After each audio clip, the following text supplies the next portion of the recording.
ओम सदाशिवसमारंभां शंकराचार्यमध्यमाम् अस्मदाचार्यपर्यन्तां वन्दे गुरुपरम्पराम्.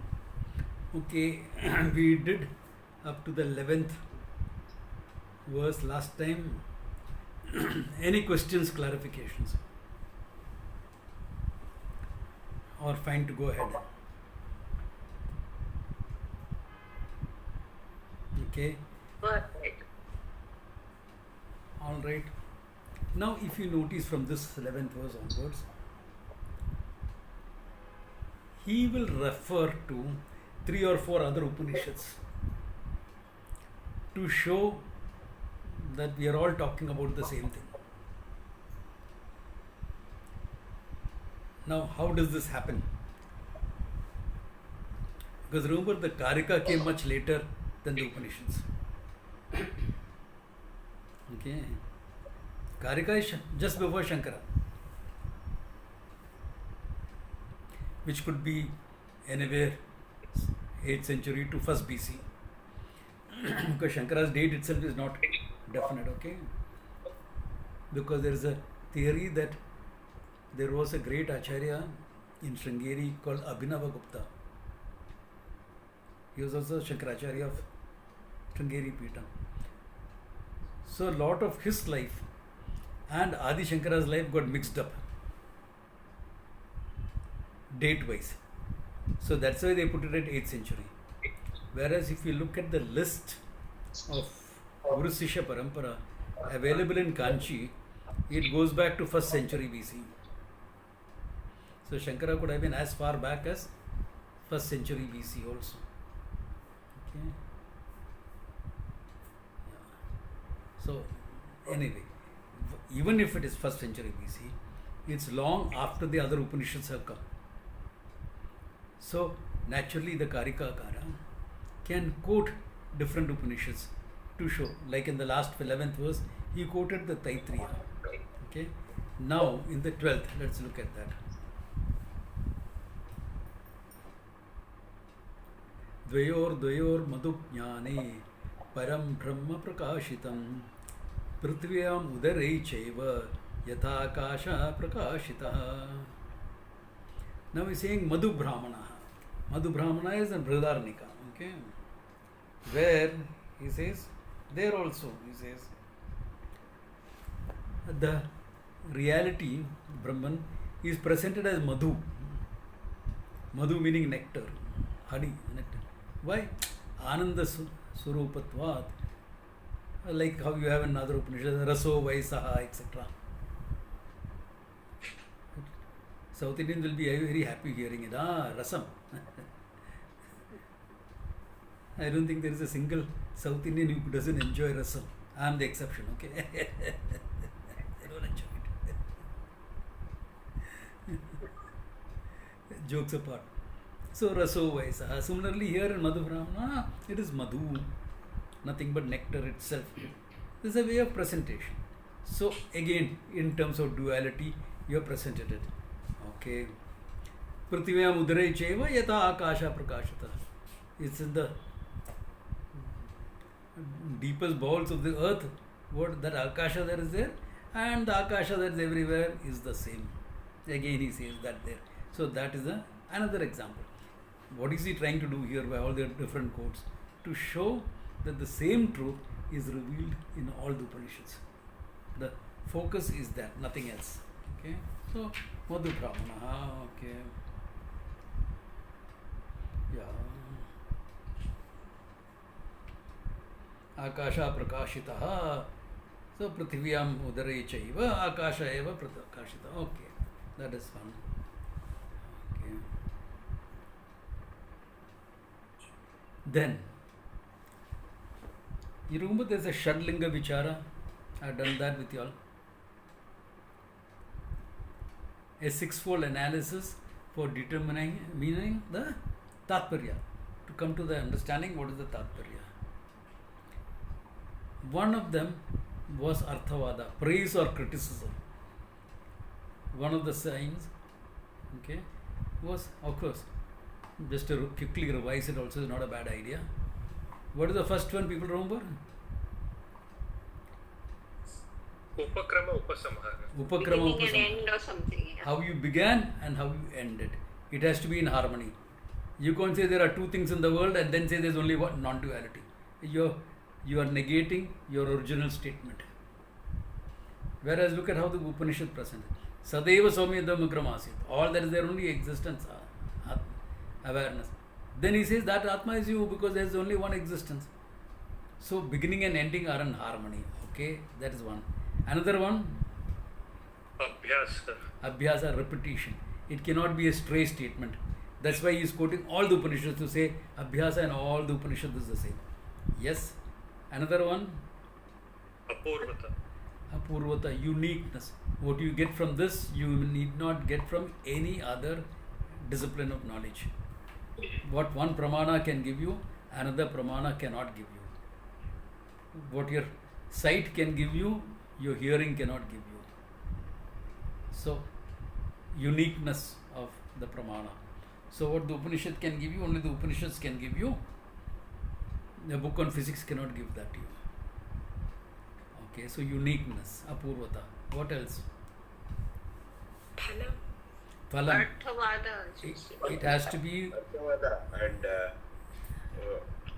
phalam means result. It has to be useful. What is the point in not having any purposeful work should have a result? Okay, then Arthavada. Upapatti, logic. It has to be logically presented. It cannot be illogical. And Arthavada. Arthavada is praise or criticism to highlight the importance of something. So here he is quoting Prashamsaha. Okay, in the 13th verse.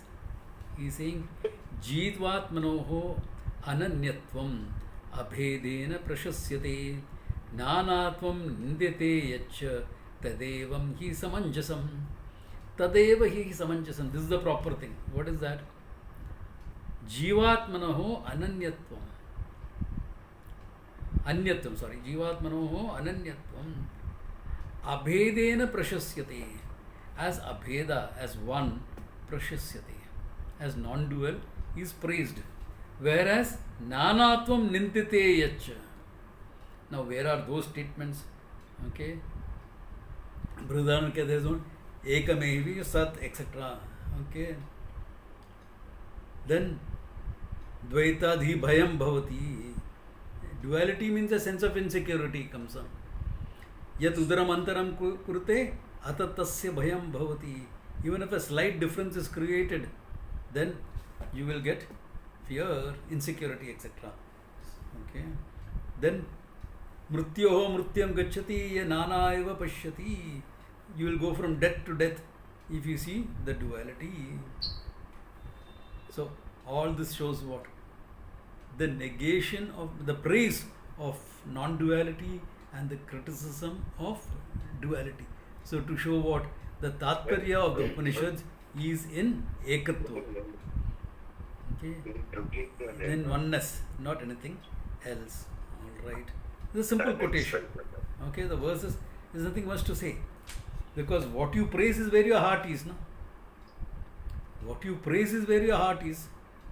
Where will your heart be? In something you're praising. You're not going to praise something you don't like. Okay, yeah. You will praise only something you like. Or something you want to convey. Hey, something is good, etc. Then you will praise that. Okay, alright. Then what?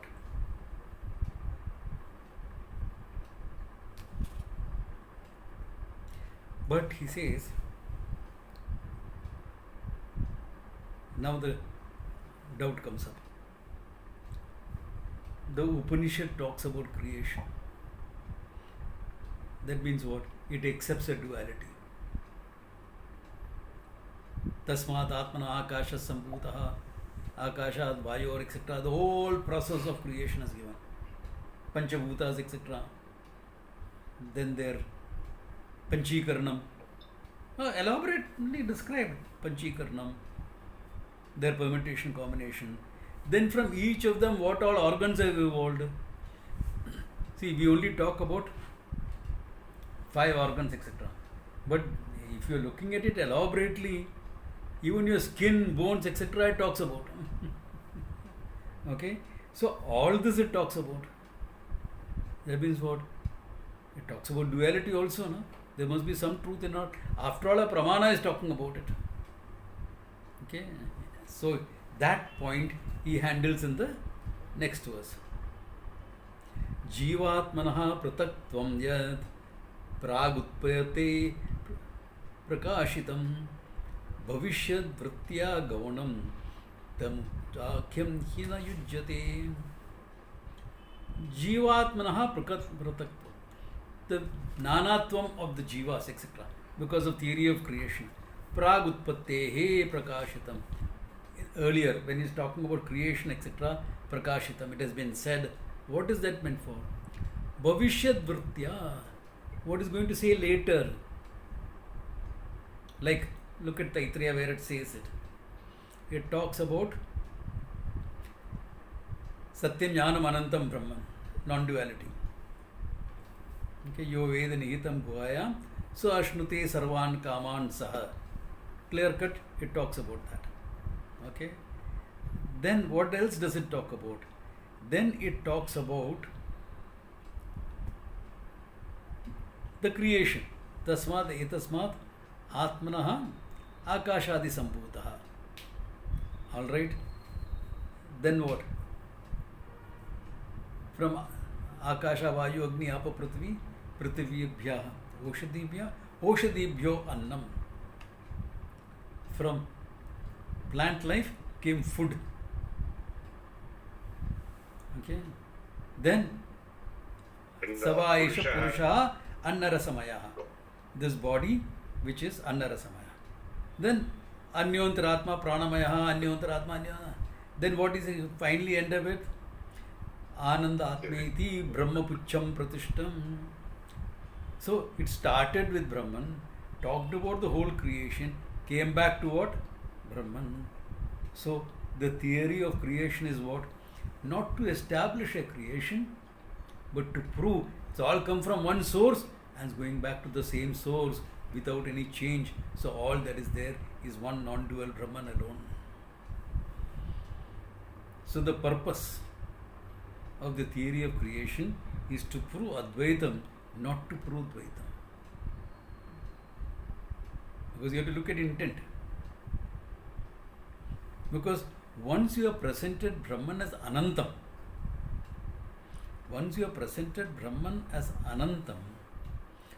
how are you going to talk about it as changing to become the creation? That Anantam meaning unlimited by time and space. What is unlimited by time and space cannot change to become anything. Therefore, all change that you talk about is before that. Or, if there is real change, then it is not Anantam. If without change you are seeing a change, it's only an appearance. Without change, without any real change, you are still seeing a change, that means just an appearance. In fact, okay, later writers talked about two types of changes. This also is important to understand. Vikara and Vivarta. If you want definitions, Vikara is Swaswarupa Parityagena Rupantarapattihi. By giving up its nature, it takes on another form. And the example given is milk becoming curds. There was milk, abhi kya hai? Curds hai. You want milk? Go to the market and get it. What is now, right now, is only curds. Unless you have another bottle of milk kept, another carton of milk kept. But that milk has become curds now. This is called Vikara. Then there is Vivarta. Swaswarupa Aparityagena. Without giving up your Swarupa, Rupantarapattihi. The normal example given is rope snake. Okay. So, The Upanishad doesn't bother about it. He says all changes are vivarta only. Kurta appearing as cloth appearing as kurta, what change is there? What vikara is there? If at all you see a vikara, it's only nama rupa, which has been already dismissed as mithya. What about milk and curds? You have to go to the molecular level, that's all. Technology has not yet evolved to reverse the process. Technology has not evolved that way. No? I'm sure a time will come, technology will develop enough to, hey, I want some gold. No problem, we have this atomic mishmasher here. My name for it, okay? Atomic mishmasher. You put in whatever you have, what you have. Oh, I have some iron here, okay? Put in iron. Molecular rearrangement will take place and you will get some gold out of it. Then hopefully our longing for gold will go. It's available, na? Yeah. What do you want? I want a diamond for an engagement ring. I want to propose to my girlfriend. Ah, okay. What do you have with you? Oh, some wood, etc. No problems. You may need a bigger chunk. Put that wood inside. All that rearranged. You will get diamond. Because wood is also nothing but carbon. Diamond is also nothing but carbon. Okay? Fossilized. That's the only difference. Now they are making diamonds in the labs. We used to call them artificial diamonds before. But then now all the jewelers are ganging up together to say they are not artificial diamonds because chemically and molecular structure they are the same as real diamonds. So we should call them lab grown diamonds. Okay. Revade. In Gujarat it's a big thing. Okay, Surat, etc. These lab grown diamonds are a big thing. I know a couple of Swamiji's devotees involved in that. So they all want to say lab grown diamond, not artificial diamonds. Previously used to say artificial because an artificial diamond is a zircon. It's different from this. Molecularly it's different from these diamonds. Okay, zircons are artificial, yes. Anyway, what I'm trying to say is technology has not developed, but all change. If you go to go to deeper molecular level, atomic level, you will see it's nothing but the same. So the Upanishad doesn't bother about vikara and vivarta. It uses the term interchangeably. Vikaro namadevam mritikeva satyam. It says the vikara that you call pot is nothing but a name and a form. The truth of that pot is nothing but clay. Chandogya says that. So vikara doesn't matter. Okay. But then as people's understanding changed, these two terms came into thing. So when you're reading Vedantic literature, you may find this terminology used, but understand the same thing. Okay, the Upanishad doesn't bother to make that distinction. No change is real change. All changes are apparent changes only. They look real to us as far as our functioning is concerned. That's all. As functioning is concerned, you may take some change as real, some as not real, etc. I would like to use the word more valid or less valid rather than say real and unreal change. Okay? Therefore, he says, okay, prataktam. Therefore, then why are you talking about it? You are talking about it only to show Nityatam of the changes, only to show non-duality, not to show duality. Okay. Same idea is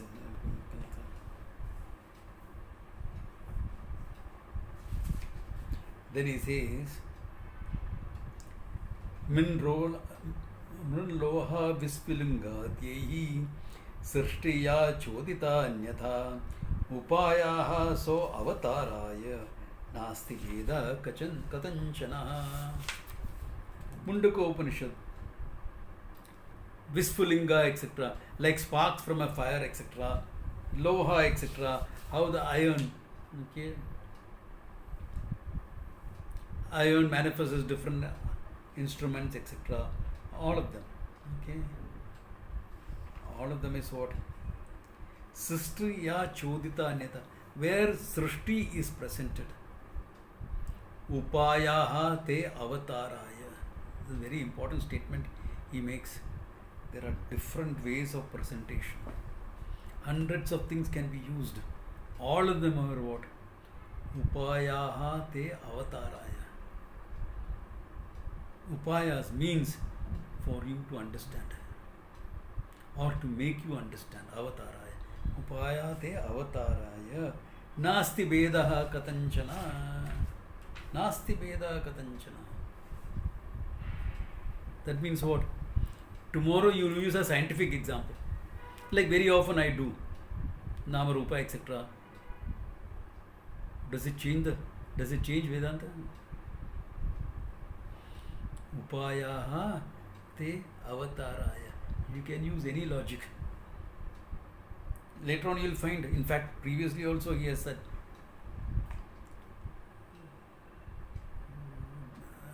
Gaudapada borrows some arguments from Buddhism. Because of that he is considered half Buddhist. He is not half Buddhist. Hey, what is your current thought in the society? Buddhism was very popular. Okay, borrow their arguments to prove Advaita. Science is popular. Borrow that to use Advaita. Any argument can be used. Like I used one argument with someone. This person had come from Europe. I don't want anything spiritual. I just want to have a good time. So you're looking for fun and joy in your life. Yeah. So is your joy permanent or does it come and go? What you did today you have to repeat tomorrow, no? Yeah, that is true. So using the fact that she wanted fun in her life, I went on to prove that Anandatma. So Charvaka philosophy is being used to. Some of the arguments are borrowed from Charvaka. Charvaka is what? Khao, piyo, maja karo. Have a good time in life. Yavat jeevet, sukham jeevet. Okay? You want joy, happiness. You want fun in life. Why do you want it? Because you are seeking a certain sense of fulfillment. Experiential fulfillment never lasts. Why? That's why it's called experiential. Anything experiential comes and goes. Whether it's yoga or bhoga. Yoga is sitting down. Oh, I am Anando. Maja aaya, bahut maja aaya. Samadhi. Good. You won't disturb someone else. Achha. It doesn't cost any money. Why? All you need is a quiet place to sit down. Achha. The other guy requires something. Okay.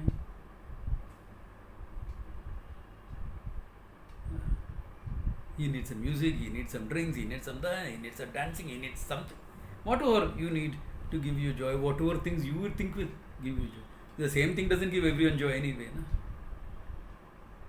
Yeah. If you are a non-vegetarian, steak, rare, like how the French cook it. Wow. An American will look at this and says, this is not cooked.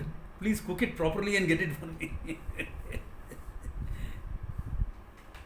Generally, they like it at least medium. A vegetarian will look at it and say, oh my God, how can you eat that stuff here?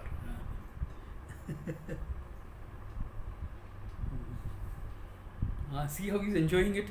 I can't even stand the sight of him enjoying it. But he is enjoying it. To each his own. I remember when I was in Rishikesh, that time things like peanut butter, Vegemite, etc. was barely coming into India. I'm talking about 80s, okay? 1708 I went there, yeah. And then the Americans and the Australians landed up there with Swamiji in 83, 84. I'm talking about that time. And this kid, Australian kid, was taking Vegemite and putting it on the roti and eating because there's no bread. Bread? Rishikesh na bread. You would get, if you are in time in a shop, few loaves would come and that will go off. So, he told Swamiji, this is very good. Would you like a piece of it? Said, okay, I'll take a taste. He tasted it. How do you eat that? Oh, this is great. You and I can't stand Vegemite, I'm telling you. Try it. It is not just the Western mind, even Americans who don't like it. Only Australians, they grew up on Vegemite.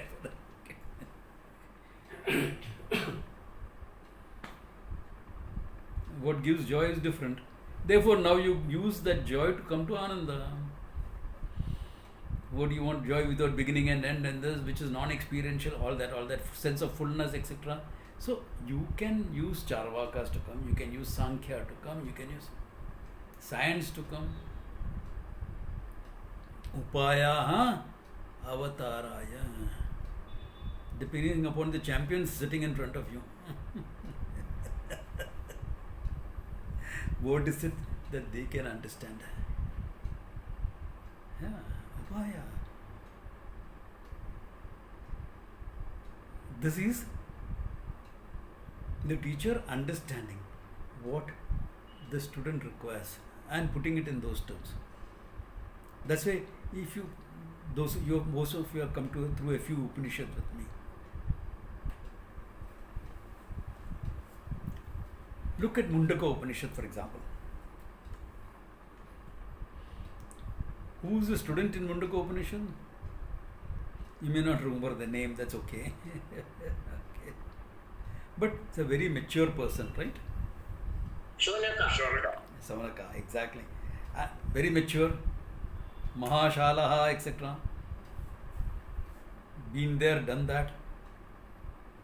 He goes to this, after Pariksha Lokan, all that, he goes to the teacher.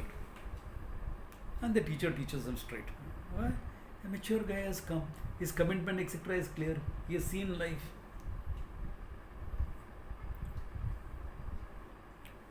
Compare that to another Upanishad, same level. Katha Upanishad. Who is the student there? This you can't forget the name. Nachiketa. Nachiketa, exactly. Youngster. Just entering his teens. Kaumaram, they say. So just entering his teens. 13, 14. Maybe even younger. Preteen. Teen. 13, 14, I think I would put him as. Yeah. He goes to Yama. Because his father said, go to hell. Modern equivalent is go to hell. That time it was, I'll give you to Yama. So the boy goes. And what does he ask when the 3 boons, because 3 boons are given, he takes care of his family responsibility, his father, etc. Okay, long life, wealth, health, etc. He takes a social responsibility, the Nachiketa Agni, for the people in the society who wants that particular this thing to go to heaven, etc. Because there are 3 boons available. And then the thing for himself, he asks what? Asti teke, nasti teke. People say that there is life after death or there is no life after death. I want to understand that. Now, Yama could have dismissed him. Hey champ, where are you standing? Yamaloka. So you're talking, I'm talking, you see the guys around here? So there's life after death or not? Yeah. Go. Could I said that or not said that? Tell me. Because the question is there life? Asti nasti iti. Is there life or is there no life? Dekha kya nahi? Hai. You could have said there and go get lost, no?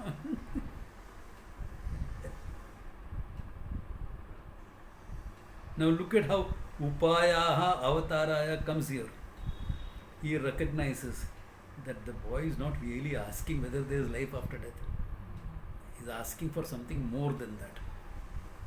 And he uses that as a thing to test the youngster also.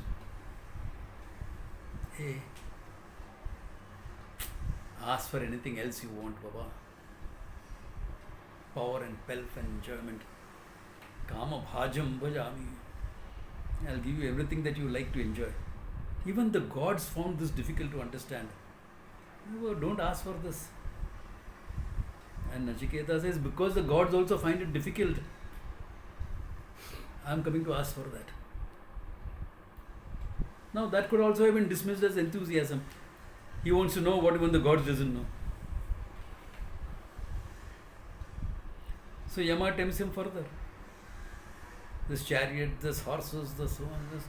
Array, your Tesla and Mercedes and Porsche, etc. is nothing compared to these Garatas I am going to give you. Yeah. He's a pre-teen. Hormones are raging, or he's a teenager. Hormones are raging. Here, take all this. Apsaras, etc. Go, have a great time, enjoy. I'll give you a long life on earth. Palaces. Even Elon Musk will be jealous of you. That much wealth you will have. Unrivaled you will be, long life. And what does the boy answer? Savaiva vaha tavanutte gite. That is him passing the test. The song and dance, etc. I am not interested in. Longest life that you can give me is nothing. A wink in the eye of time and it is gone. What is 1,000 years? If you live 1,000 years, it means you will bury all the people you love. You will have to cremate and do the last rites for all the people you love. That's all it means. So who said long life is a blessing? I discovered this as a kid. I told you all the story. I used to roam all over my village when I used to. And I must have been about 10, 12. Found an old man sitting on the banks of the river, looking sad. So I walked up to him and sat down next to him. And said, Grandpa, you're looking sad. What happened? I don't know from where I got that empathy. Okay, as a 10-year-old, 12. But I felt that. He says, Beta, he said in Malayalam, of course, but since most people won't understand Malayalam, I will put it in English. I live so old. My wife is dead, my brothers are dead, my parents, of course, are dead. Some of my children are also dead. Some of the trees I knew in my childhood, they are also dead. I'm all. What could I tell him? I just held his hand and sat there with him for half an hour. That's what else can you do? What do you answer this man? What can you tell him? Instinctively as a child I did what was appropriate. But I realized that time long life is not a blessing. It means you see all the loved ones, your loved ones dying before you. That's all it means. So that's what Nachiketa tells Yama. And he says, hey, we know that such lokas are there after death. Who wants to live long? If I get a chance to go into this loka after death, how will I want to live so long life on earth? I'd rather go back home, no? We think this is home, this is not home. So, I'm not interested in all these things. I want only that, what happens after. Then Yama talks to him about Shreyas, prayers, etc., which is really very profound in terms of your priorities, etc. And after that, Nachiketa asks a very refined question. Anyatra dharman, anyatra adharman. Other than dharma and adharma. Krita kritat. Other than what is created or not created. Other than karma, karma phala. Other than all these things. If you know that, tell me that. Now that Shankara quotes in the 4th Brahma Sutra to show that this is what the Atma is about, even as a Jignasa Vastu. Those who are attending my Brahma Sutra class have seen that last time. So now look at it. How the Upaya changes.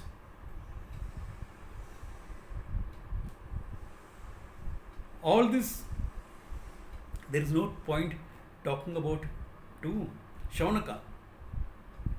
He knows all that. He has done all the rituals, this, that, etc. As a youngster, he also wanted all the enjoyments in life. That's why he had made a great family, this, that, everything. And he knows all of them will not going to give me fulfillment. Nowadays, we don't have to say that. We know happily married is oxymoron.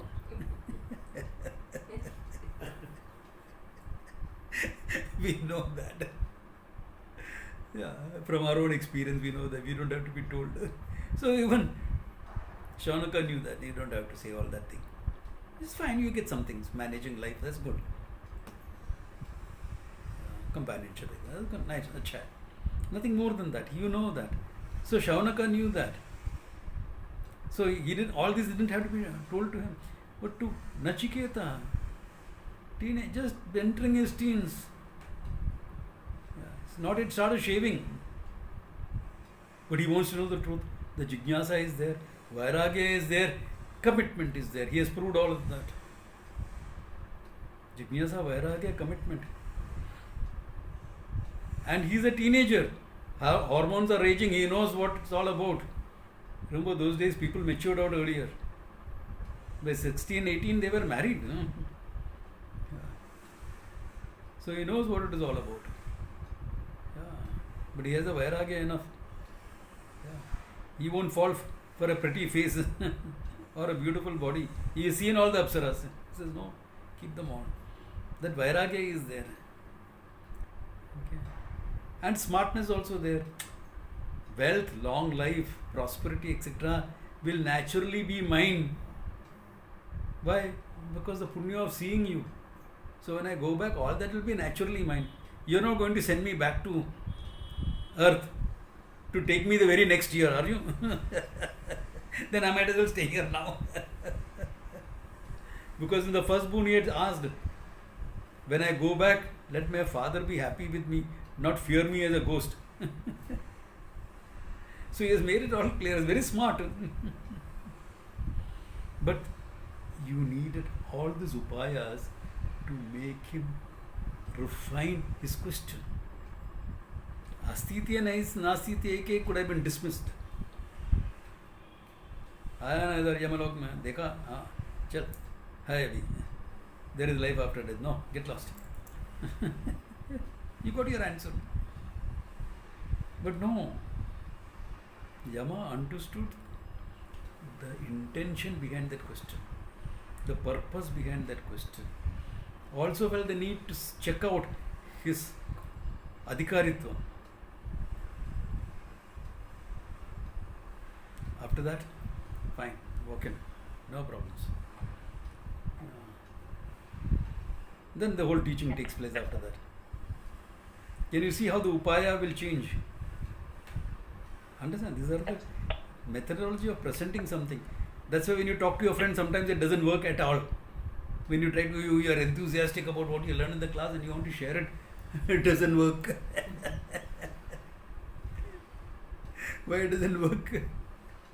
Because that is not the upaya for him. Are you getting the idea? Upaya sarve. Therefore, avataraya upaya. You can use any upaya that you need to make a person understand. And so the Upanishad uses certain standard, about a dozen upayas are there. Yeah. Another upaya is knowing which everything else is known. Because the guys, look at it, look at the difference. Shvetaketu in the Upanishad, cocky about his learning. Cocky, not arrogant, just cocky. Okay. For him, learning is important, knowledge oriented. His master's degree he has got. Yeah. And now he comes. Have you asked, knowing which everything is known? So, starting from the knowledge, you are focusing on it. Because knowledge is important for him. So, have you asked for that knowledge, knowing which everything else is known?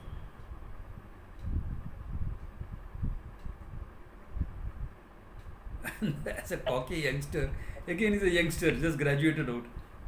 He says, I don't think my teacher knows that. But if he had known, he would have taught me. That's the idea. I'm one of the brightest there. The Upanishad is silent, probably Uddalaka cocked an eye and so on.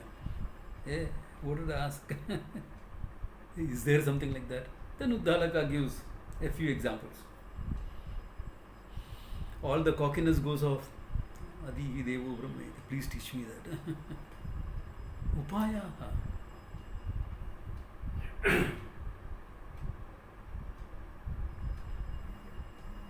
Kena Upanishad, the question looks almost like a biological question. How does the mind function? How does the sense organ function? But it's not a biological class. It's not a class on biology. Can you see what a different upaya is there? Guys, you are in Mandukya Karika. I am giving you some insights into teaching. Okay. By looking at the various upayas, I am giving you some insights into that. Yeah. Different upayas. Yeah.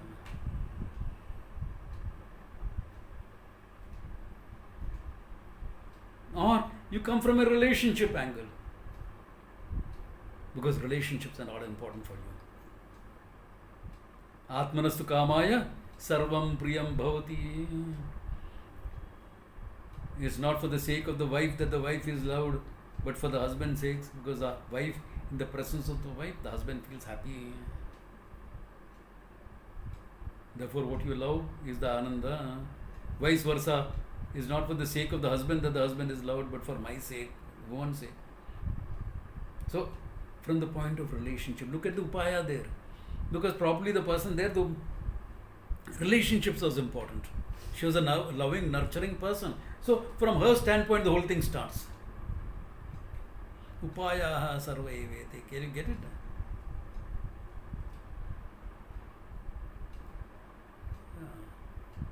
Yes.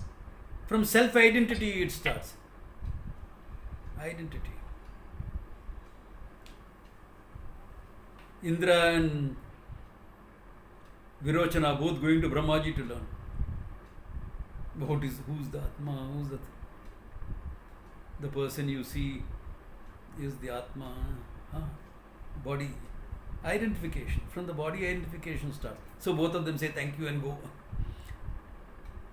After having done seva for 32 years, okay, Brahmaji is telling me you are the body. Chalo, go back. Virochana goes back and says, go, let's have a good time. Indra gets a doubt halfway, comes back. This I knew before I came to you. And I'm dismissing that. I'm not happy with that conclusion. It is not yet ready. Indra, the ruler of heaven, is not yet ready. Okay? Because why? Why is he not yet ready? He wanted the post of Indra. Na? You and I are happy with getting a president of the company, maximum. Not one country. Company I am happy with. Correct or not? President of the country, oh, big deal. Yeah. Or if I am in the services, admiral ranking. This guy wanted Indra's post, ruler of the heavens. And he did all the sadhana for that. So that thing is still there in his mind. Therefore, chalo, seva karo. Take their ego out of you. Do seva. Are you getting the idea how the whole thing works? Yes. Yeah. So when people come full time with me, be ready, okay? That's why I'm saying they want to be full time. It's not going to be that simple.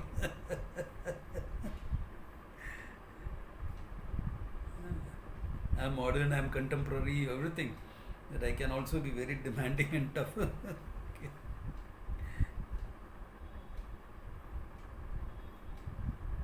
Puja Swamiji used to say that. I don't have to test students. My teaching will make people drop out. They'll find this is too much for them. Though is Prince of Compassion. What Prince? King of Compassion he was. Only 2 instances I know when he asked somebody to leave the ashram. And those 2 instances were 30 years, with a 30-year gap. Jokes apart, stories apart. What is all this? The upaya of teaching. is modified depending on who's sitting in front. Basic tradition is same. Adhyaropa apavada nyayena, drigdrishya vivekena, lakshanaya, mahavakya vicharak. All that doesn't change. The basic tradition remains the same. Upayas keep changing. The methodologies for initiating the whole thing keeps changing. Creation, this, that, whatever you want. You can take anything from science, from economics, from medicine. The teacher has to be well informed in that field, that's all. Therefore, he has to be contemporary. He or she has to be contemporary. From psychology, you can start. Freedom from grief, psychology. Existential issues. That's why my teacher once, in fact, is available as a booklet. In psychology, there is no solution. In Vedanta, there is no problem.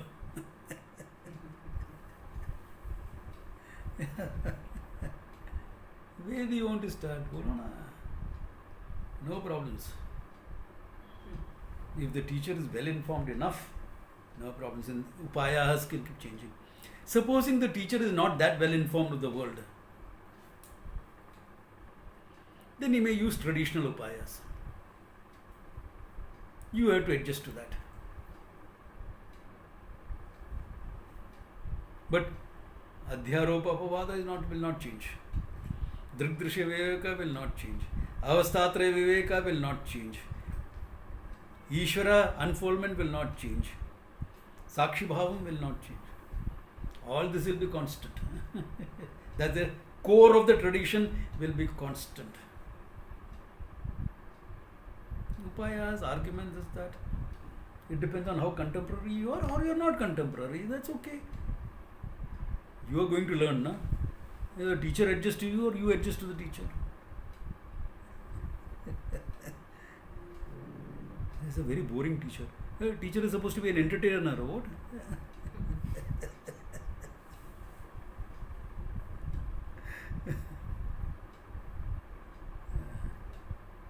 If the teacher can make you laugh in the class, consider it a bonus.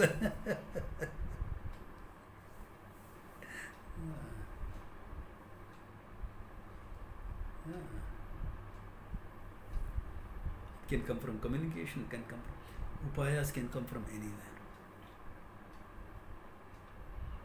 Depending upon generally, what the society or the students or the group, the bunch of students in front of them require. So there'll be, if it is one-to-one, there will always be individual variations. But generally, when you come as a group, there is certain commonness in the group.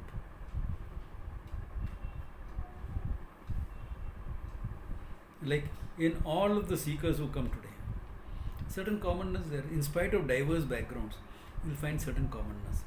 And the diversity, one-to-one, you know, no, what is what, who is what, you know. Yeah. In fact, someone like me, people are surprised. I'll walk into a class, especially if it is a college classroom or something like that, and by the time the first class is over, I can pick out the couples in the class. Where the pair bonding has happened, I'll pick out.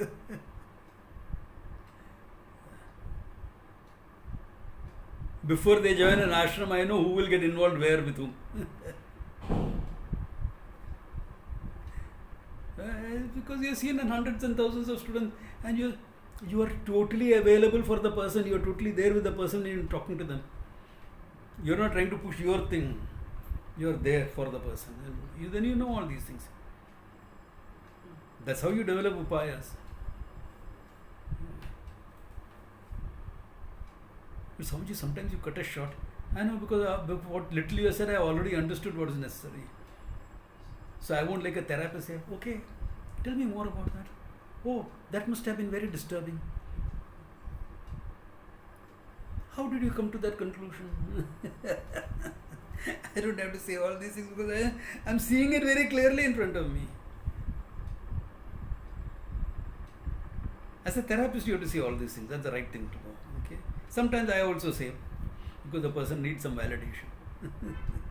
Newcomer है, पहला time आ रहा है.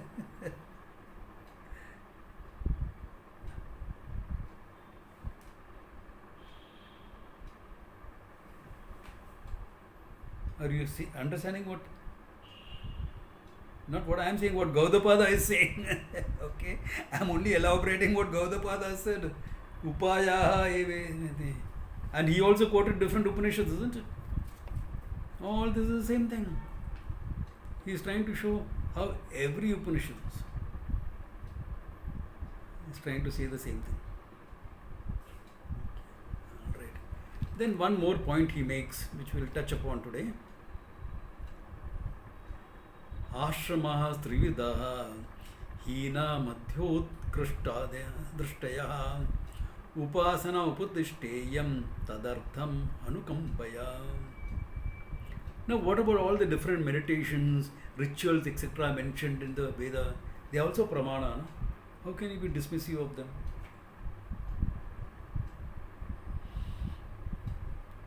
You remember we saw in Taittiriya? The rishi is praying for wealth. Why are you praying for wealth? Artha. Artha dharmaya. For dharma. Why? He is running a Gurukula. No fees charged. Everything is free. We are talking about not only spiritual but also secular education. The secular education was in the hands of the rishis. Gurukulas were run. Free of cost. No charge. Only Gurudakshina. That also was given when the students were examined by the Pandits in the king's court. Then the king would give them their first Guru Dakshina to go and give it to the Guru. State funded education, depending upon performance. So this person now is praying for wealth. Why? School to run, yeah, they will take another 4-5 years to graduate out. I need funding to come in. Therefore, Artha Dharmaya. And why are you doing Dharma? Mokshaya. Can you see? Artha kama to dharmaya, dharma to mokshaya. That is the thing. Therefore, if moksha is the main thing, why are you having all these rituals, upasanas, etc.? It's a simple. Bahut aasan hai. Why? What do you mean aasan hai? Ashramas trida. 3 types of ashramas. Brahmacharya, he leaves out of it. Why? Brahmacharya, you are still a student. You are trying to gain knowledge of life. Okay. Then what are the other 3? He says, Hina Madhyama Utkrishtadaya. Hina, the lower one. Grahasthashrama. You needed Grahasthashrama. No? Why? You needed wealth. You needed a partner in life. You needed children. You needed all this to feel good about yourself. Therefore, you need a lot of growth happening to you. You are not like Nachiketa. You are more like Shwanakaha. Therefore, you need all these rituals, etc. to grow. Dharma comes in the form of rituals, prayer, etc., etc., etc. Because your growth level is Hinam. Madhyama. You are a Vani now. Grahasthashrama over. Vani now. Therefore, now no more rituals, etc. Only some meditation, upasana.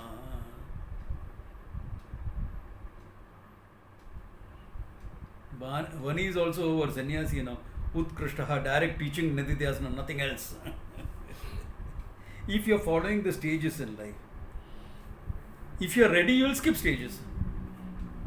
I don't need family life, etc. I don't need that. I don't need someone special to make me feel loved. I'm okay. A connection with Ishvara is enough for me. Then you don't need married life. You can skip a stage. So all those rituals, etc., some meditation, etc., japa, dhyanam, etc., enough for you. Come to Vedanta. In sannyasa ka baad, what rituals are you going to do? Yeah, after sannyasa, you are supposed to give up rituals. You are given up a danda in the Ganga. You are no more a Dandi Swami. You're a Paramahamsa. Paramahamsa is above a Dandi, okay? But they think Dandi is a Brahmana, therefore he is superior. There is no caste system in sannyasa. You have given up all that. Junked all that. But you see all the acharyas, etc. doing, because they are matadhipatis, loka sangrahartam. For the welfare of the world they are doing it, not for themselves. Because they are matadhipatis. As matadhipatis, you are supposed to do for the welfare of the people who come to you. Be grateful. Not say, that has to be done by every sannyasi. Idiot. Don't understand what sannyasa dharma is. Look at what Gaudapada is saying. Yeah. Who needs ritual, etc.? Hina. Because you needed all this to feel good about yourself. If you are free from that, only meditation, etc. Utkrishtaha. You are a jignasu, nothing else. You are practically a sannyasi. Then only knowledge is necessary, that's it. Because your mind may not be fully integrated, some support systems of japa, etc. may be there, nothing more than that. So, why is the Veda talking about all this? Your growth. You need dharma, artha, kama to grow. So, in the traditional system, you will have some growth and then come to a moksha.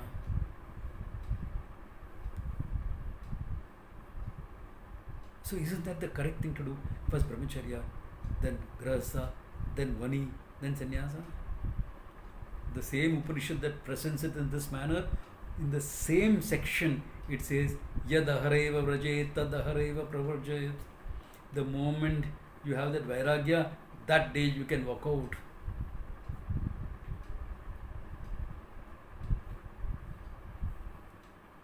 Nowadays the society is not structured.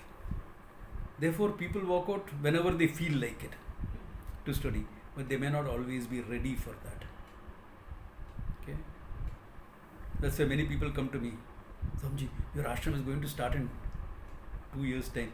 I want to be your student. I said, sure, no problems. Have you fallen in love? No, never. You don't know what love is about? No, no experience. Go, fall in love and come back. Why? Because you don't know what you are giving up. What are you talking about? You need it. Otherwise, you'll fall in love with another student in the ashram. Create problems for you and me both. And other students there. I can handle it. It's not a problem. But it's a different thing. Yeah. You fall in love and come back. Now, those are make it very clear to the girl that you are not involved in, you're not looking for something long term. In today's world, that freedom is there. Kali Yuga, but Kali Yuga has some advantages also. Be ready before you come. Fine.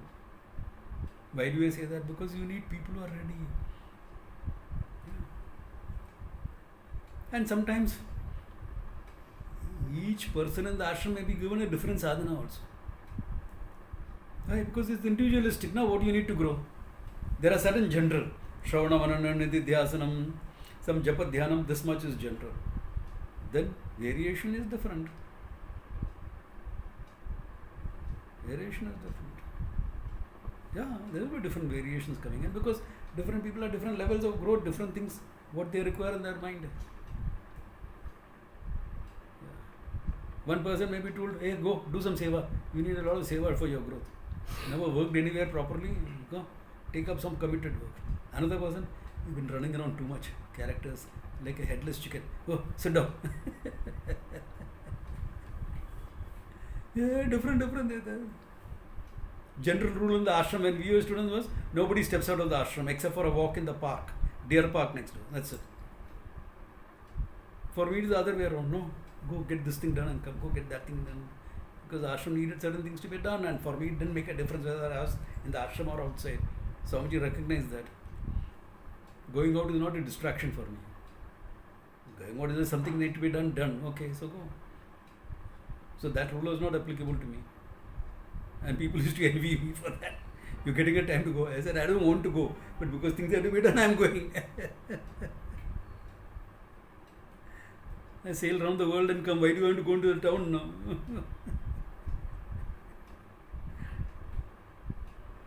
Are you getting the idea? Upaya sarvati.